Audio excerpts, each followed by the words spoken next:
Hey guys, this is Alpha Tech Pro, and in today's video we are gonna talk about the Samsung Galaxy Note 10 and Note 10 Plus. First impressions are that there aren't any game-changing features to make this a must-buy handset, but it looks like a solid addition to the Note range. If you are looking for Samsung's ultimate top-end device, you'll want to opt out for the Note 10 Plus, but if you want to save a bit of money or you are after a smaller phone, you should go for the Note 10. The Galaxy Note 10 and Note 10 Plus were announced on stage at Samsung's Unpacked 2019 event. You won't be able to get your hands on the Note 10 Plus until August 23rd, but pre-orders are open all around the world. Now let's talk about the price.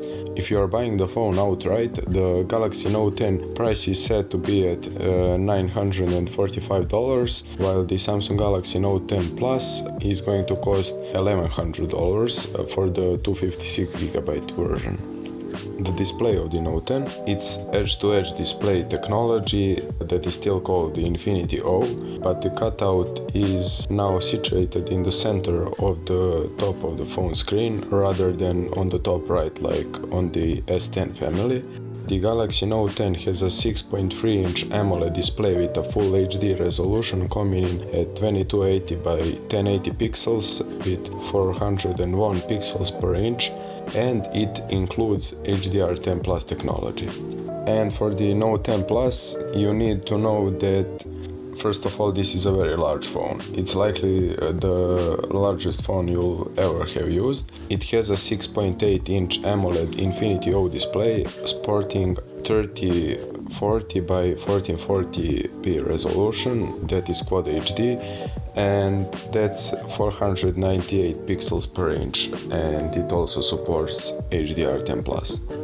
Now let's talk about the dimensions of the device. The Note 10 isn't just smaller than the Note 9, but it's also lighter and thinner, and it weighs 168 grams, and it's one of the lightest flagship Samsung phones available.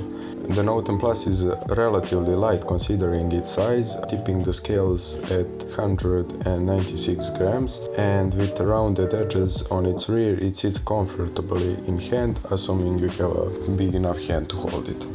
As on the S10 and S10 Plus, Samsung has embedded a fingerprint scanner under the screen here, and it's slightly higher under display scanners than on some other Android phones. This feels like a more comfortable place to put it, as your thumb naturally falls on this area when you are using the phone. The back of the phone is made of glass, while the frame is made of metal, giving it a premium feel, and the Note 10 is IP68 water and dust resistant. Now let's talk about the camera. If you use the Samsung Galaxy S10 and S10 Plus, you'll find that the Galaxy Note 10 camera isn't an exciting upgrade over those phones. It's using the same combination of 16 megapixel ultra-wide lens, a 12 megapixel regular lens, and a 12 megapixel telephoto lens. The Note 10 Plus also gets depth vision camera, which is something that's missing from the Galaxy Note 10.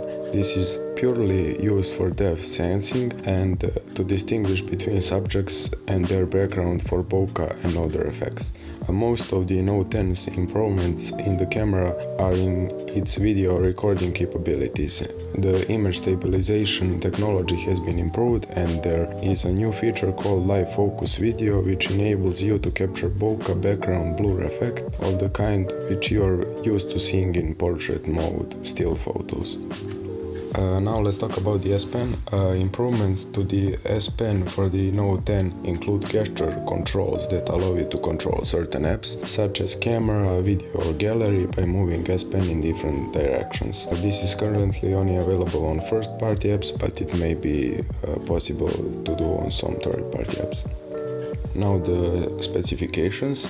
Those in the US will have access to the Qualcomm Snapdragon 855 chipset inside their phone, and those in Europe and other countries around the world will get the newly announced Exynos 9825 chipset, which is built using 7nm technology, so it will not lag behind the Snapdragon anymore. Note 10 is packing 8GB of RAM and it's only available with 256 GB of storage. There is no micro SD support, and Samsung says this is to help to keep the size of the device down. That is plenty of space for an average user, and if you want more, you'll have to opt out for the larger Note 10, which comes with 512 GB of built-in storage as well as in micro SD support.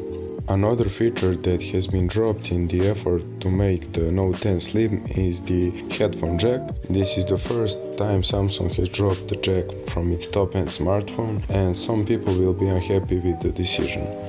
You'll be able to use the USB-C port at the bottom of the phone for certain headphones.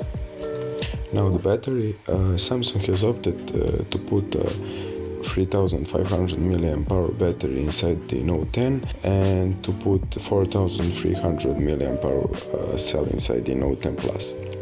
So now, all in all, the Note 10 and the Note 10 Plus don't have any groundbreaking features, but they do make a great overall phone that is great in every category and it doesn't lag behind. If you like Samsung and you have $1,000 to spend on a smartphone and you are in a need of an upgrade, the Note 10 Plus may be the right phone for you. And if you wanna save a bit of money, the Note 10 then. Okay guys, thank you for watching this video. If you enjoyed it, like it and subscribe, and I'll see you in the next one. Bye.